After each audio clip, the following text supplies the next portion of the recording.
So, this is becoming a peculiar pattern.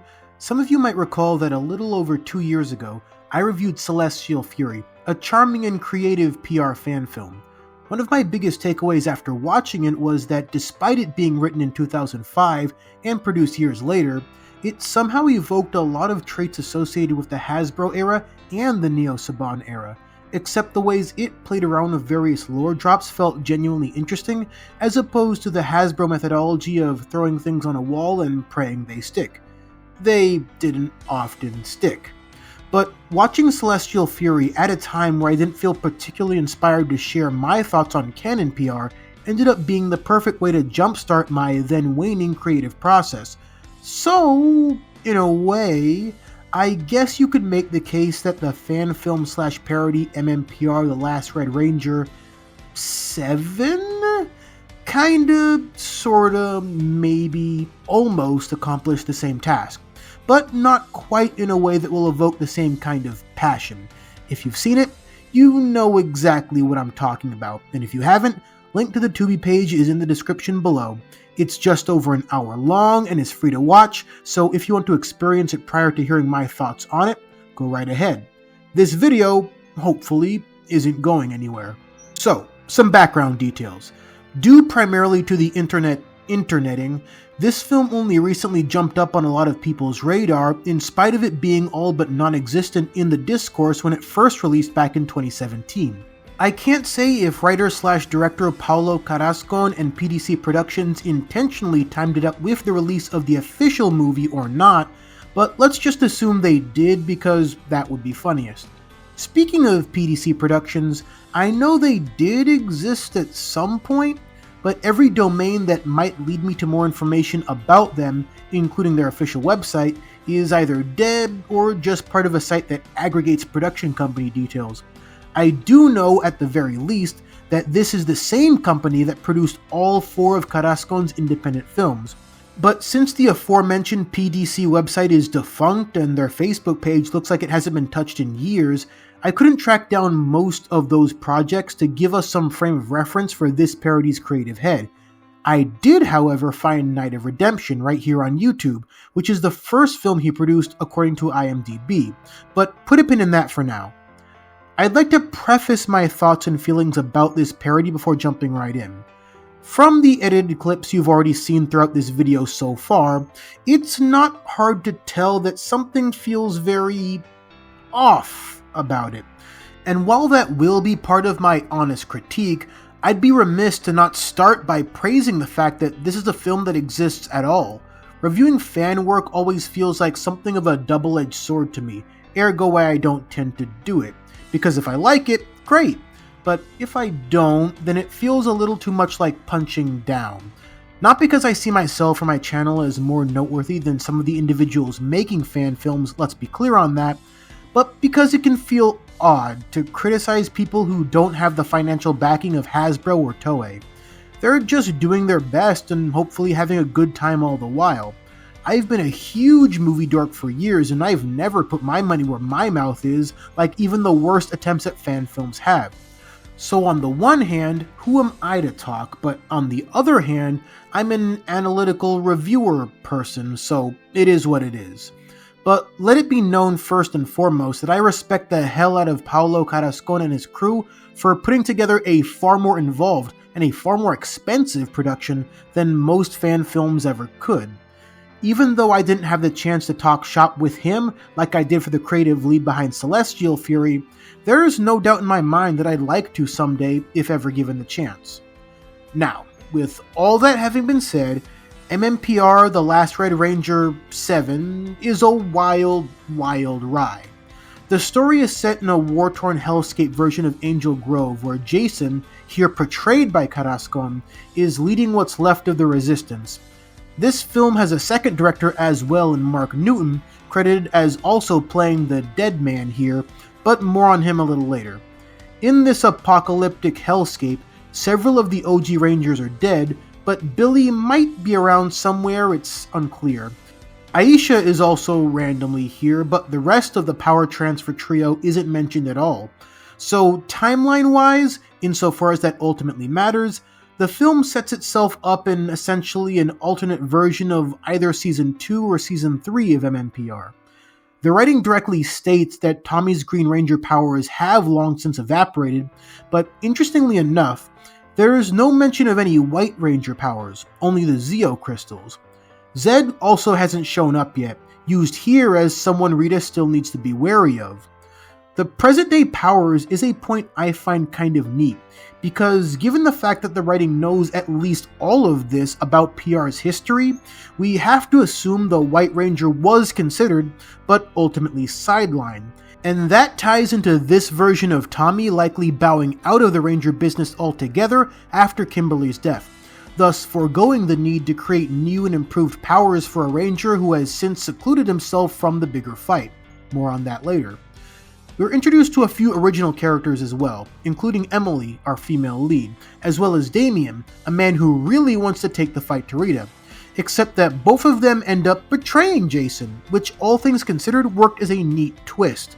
Emily's betrayal by way of Rita magic felt a bit all over the place, as are most things in this film, but it feels odd that she doesn't get to become an evil Ranger, let alone a good Ranger after the fact, despite the writing so clearly setting her up to be that. But Damien's betrayal is interesting because, similar to SPD's A-Squad, we have reason to believe that his stance on the conflict itself, and not dark witch magic, is influencing his decision. And since the city's already been leveled and stripped of most of its life, you can't dismiss his desire to join the side that's currently winning out of hand, especially since this film's take on Rita, who for my money is the acting standout of this bunch, is a little less spoiled brat and a little more temptress, so it's played up less like Barbara Goodson's portrayal and fits more within the Trakina class of evil empress, with a dash of Toxica maybe, and a smattering of both 2017 Rita and Maleficent.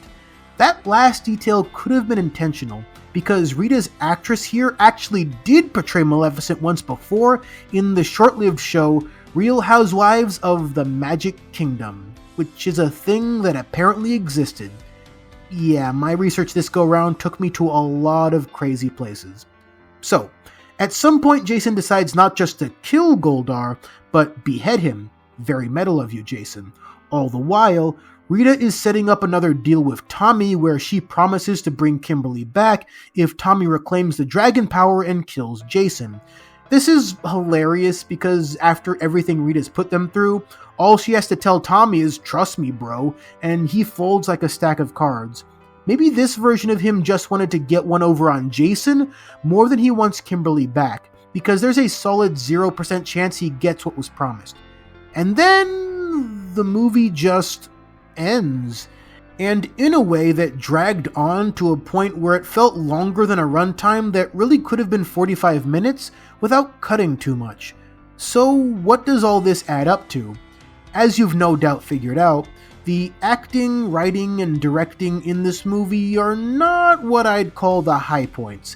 The intentions with the tone are clearly meant to be a more stoic and dry delivery than its source material, but the pacing of the dialogue, and even just the dialogue itself at times, comes off more like the lesser aspects of how Megaforce's performances were delivered.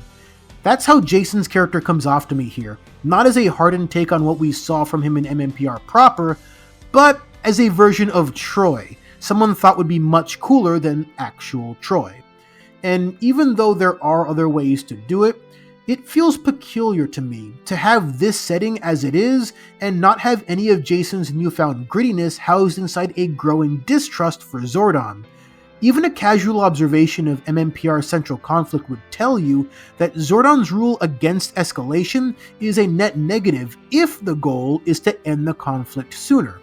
In Underworld Angel Grove here, it feels like what we see is the possible end result of that philosophy minus the follow-through.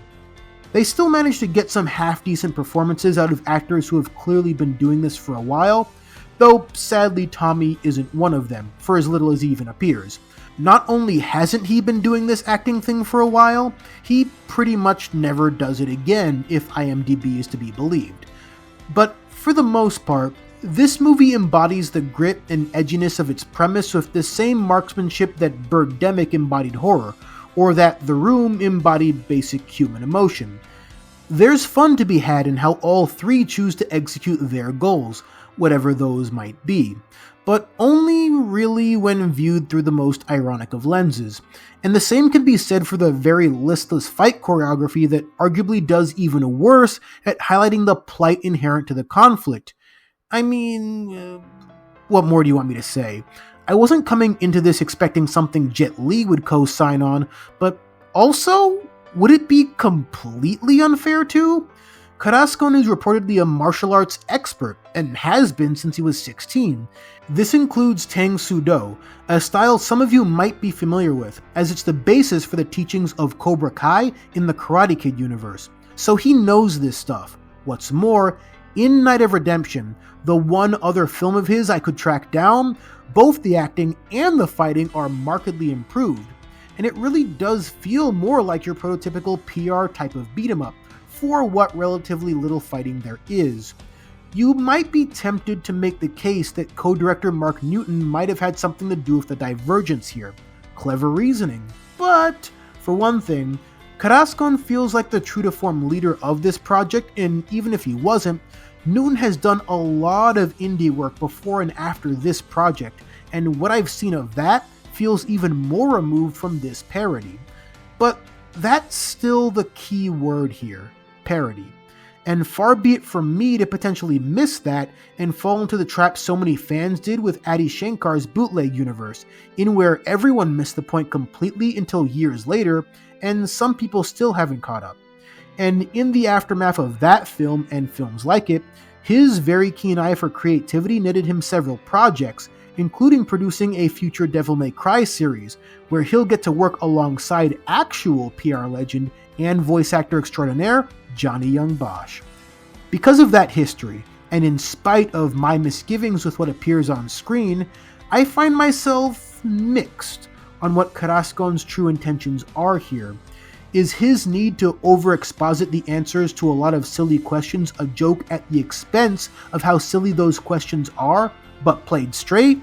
Or is it just played straight because he thinks those questions should be asked? Hard to say. Is Alpha 6 being half human here meant to say anything other than it was cheaper to make it this way? Probably not. Is writing Goldar with a weird Trini fetish part of the joke, or a misguided attempt to age things up? Most likely the latter. And is he mindful enough to intentionally dumb things down, and in so doing, avoid ways to further legitimize the ideas he presents, even ones that could only come from an unapologetic love for PR? Possibly. After all, the title has the Roman numerals for 7 for no real reason.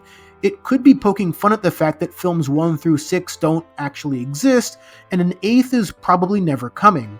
I can't confirm one way or another, but if the man himself ever wants to set the record straight on all of these musings, I'll gladly welcome it, because even though I can't say I fully enjoyed the experience, there are some ideas here that I kind of liked. I think the best example of that is this.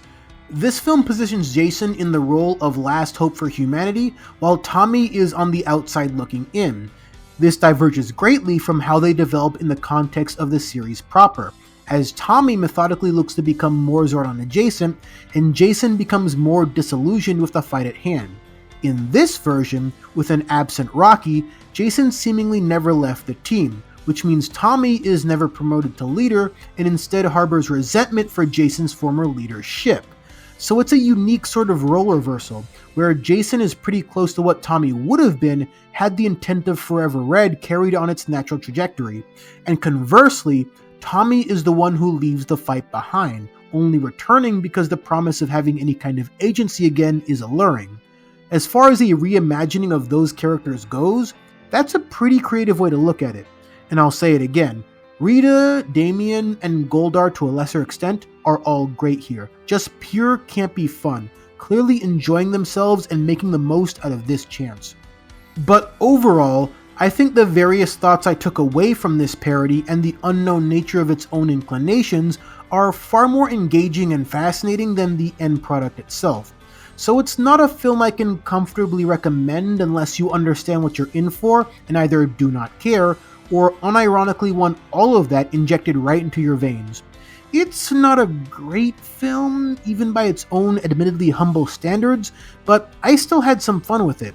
If I didn't, I don't think I'd be making a video about it at all, and certainly not one that encompasses nearly 4 pages of script. And really, I'm just content knowing that we've got something PR related to discuss, while Hasbro continues to wet the bed and host fire sales to clean out their inventory.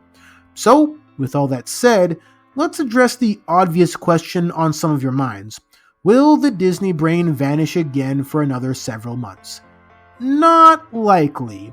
While my days of quickly putting out video essays are probably behind me, there is still a lot I'd like to do with this channel, including an absurdly beefy review for the fastest franchise there is. That's something I'm especially excited about, so hopefully you'll all tune in when it drops. But until then, thanks for watching.